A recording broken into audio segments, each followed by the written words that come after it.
Até onde você iria para salvar a vida de um filho? Esse é o caso da Leonarda Cianciulli, uma mulher que fez bolos e sabão com o corpo das vítimas que ela assassinou em troca de um pacto bizarro que ela realizou para salvar a vida dos filhos. Leonarda nasceu no dia 14 de abril de 1894 em Montella, na Itália, filha de uma família que era muito rígida, principalmente sua mãe. A mãe dizia que uma bruxa tinha contado para ela que a Leonarda era amaldiçoada e ela contava para a filha desde pequena que a vida dela estava fadada, que era o destino dela ter uma vida infeliz e que todos os filhos que ela tivesse iriam morrer. Ela cresceu ouvindo essas histórias da mãe e acaba que com 16 anos ela se casa com um homem que ela realmente gostava, que trabalhava em um cartório.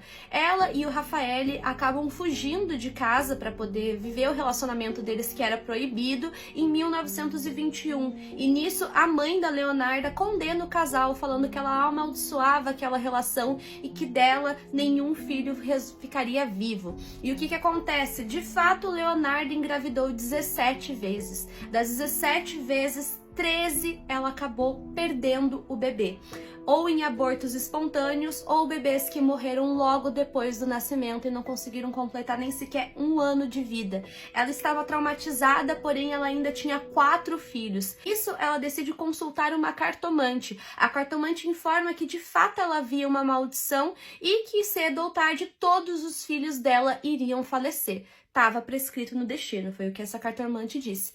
Nisso, Leonarda decide, através de influências da sua mãe, que já era falecida, de acordo com ela recebia o fantasma da mãe. O fantasma da mãe disse que ela devia fazer uma espécie de troca, matar pessoas em troca da alma dos seus filhos, e vai ser justamente isso que ela vai fazer. Sua primeira vítima foi a Faustina Cettiti. E o que acontece? A Leonarda oferece para essa mulher uma taça de vinho, porém esse vinho estava batizado. Quando a Faustina bebe, ela desmaia e tem seu corpo cortado em 9 pedaços. Depois disso, o sangue da Faustina foi misturado em uma receita de bolo que foi servido ao marido da Leonarda e também a outras pessoas que ela conhecia. Ela sempre mirava em mulheres que moravam sozinhas, que eram de meia idade e que, em tese, ninguém notaria o seu desaparecimento. A segunda vítima aconteceu no dia 5 de setembro de 1940. A Francesca morreu do mesmo jeito e também teve seu corpo cortado e o sangue misturado em uma receita de bolo. Foi na sua terceira vítima que ela mudou um pouco a sua receita. A Virginia Tachiopoto foi assassinada no dia 30 de setembro de 1940 e, além de ter tido seu sangue misturado a uma receita de bolo, também teve seu corpo dissolvido em soda cáustica e, com isso, foi feita uma receita de sabonete. Esse sabão foi entregue para várias pessoas que a Leonarda conhecia e existe até histórico de que ela tenha vendido parte desse sabonete feito de humanos, feito de corpos humanos e sangue humano, para algumas outras pessoas.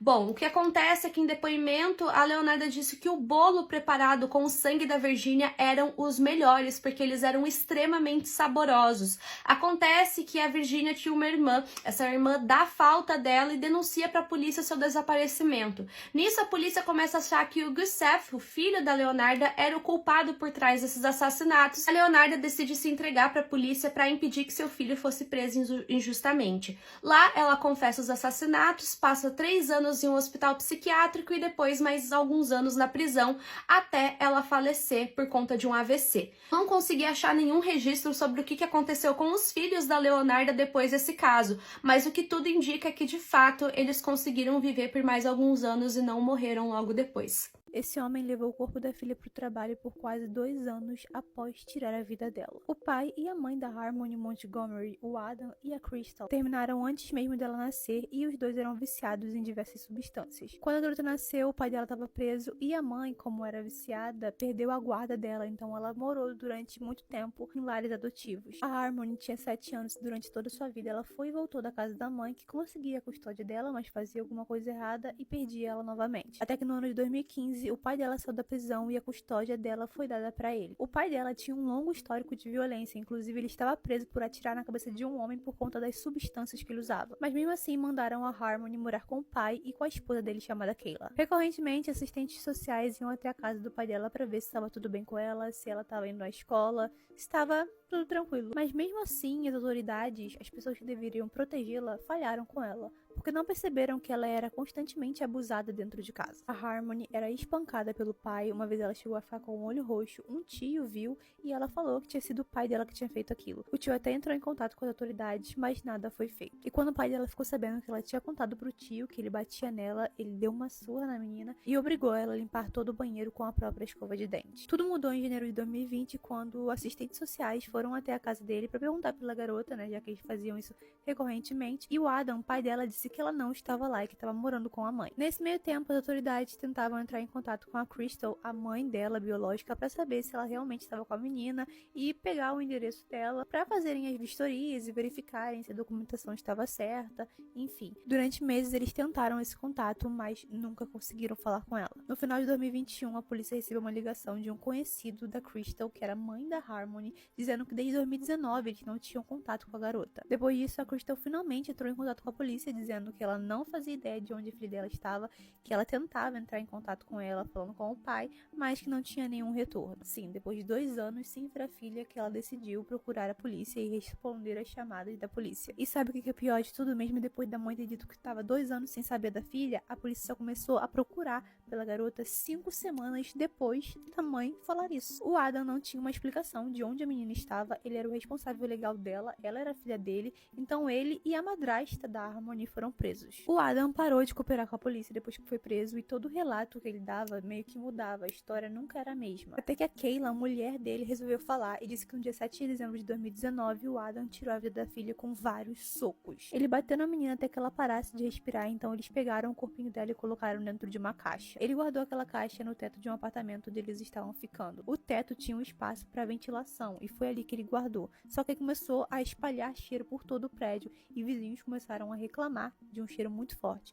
Então ele começou a levar aquela caixa com o corpo da filha para o trabalho. E no trabalho ele armazenava aquela caixa em um freezer e fazia de tudo para que ninguém abrisse aquele local ali. Quando a polícia investigou esses locais que a esposa dele citou, realmente tinham manchas de sangue, tinham vestígios de que de fato ela tinha passado por ali. Mas até hoje ele nunca falou onde colocou o corpo da filha. O corpo da Harmony nunca foi encontrado, porque ele achava que se não houvesse um corpo, ele nunca poderia ser acusado de um crime. Então ele se desfez de alguma forma. O Adam foi condenado à prisão perpétua pela morte da filha, mas até hoje não falou nada sobre o caso e ele se declara inocente. A esposa dele pegou 18 meses de prisão por mentir para a polícia sobre o paradeiro da Harmony. No final das contas, todo mundo falhou com essa garotinha. A mãe, o pai, a madrasta, a polícia. A morte dela é resultado de uma série de negligências. Ela nunca poderia ficar com o pai, que tinha histórico de violência e já tinha atirado na cabeça de uma pessoa.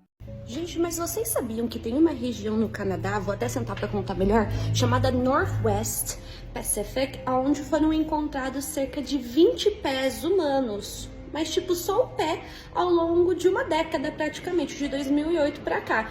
Foi só o pé e dificilmente foi encontrado o par. Pelo que eu vi, só encontraram o par do pé da mesma pessoa uma vez e ninguém sabe ao certo por que isso tá acontecendo, né? Eram pés tanto de homens quanto de mulheres, de diferentes tamanhos, de diferentes idades e dentro dos tênis, né, geralmente esportivos, né? A marca que mais foi encontrada pela polícia foi a marca Nike, seguida da New Balance, mas ao certo ninguém sabe por que isso aconteceu. O último pé encontrado nessa região do Canadá foi em 2018 e em 2018 também teve uma pessoa que sabotou um desses pés. Como assim, né? É uma região que já é conhecida por esse mistério, então uma pessoa deixou uma bota lá e dentro da bota, né, a polícia achou que tinha sido encontrado mais um, só que na verdade dentro da bota tinha um pé de porco com algas marinhas e tipo, ninguém entendeu por que isso aconteceu, se foi uma pegadinha, tipo, ninguém sabe. A teoria principal que a polícia tem é que por ser uma região onde as pessoas vão para fazer trilha, acampamento, dá até para fazer escalada, todas essas 20 pessoas ou cometeram suicídio ou sofreram algum tipo de acidente. E conforme a decomposição do corpo foi ocorrendo, o pé acabou se desprendendo e por ele estar dentro do sapato, ele acabou sendo mais fácil de ser localizado. O restante do corpo, gente, nunca foi encontrado e pelo que eu vi, só uma ou outra pessoa foi possível identificar, o restante ninguém sabe até hoje quem são essas pessoas, quem são esses pés. E ninguém sabe por que isso acontece, né?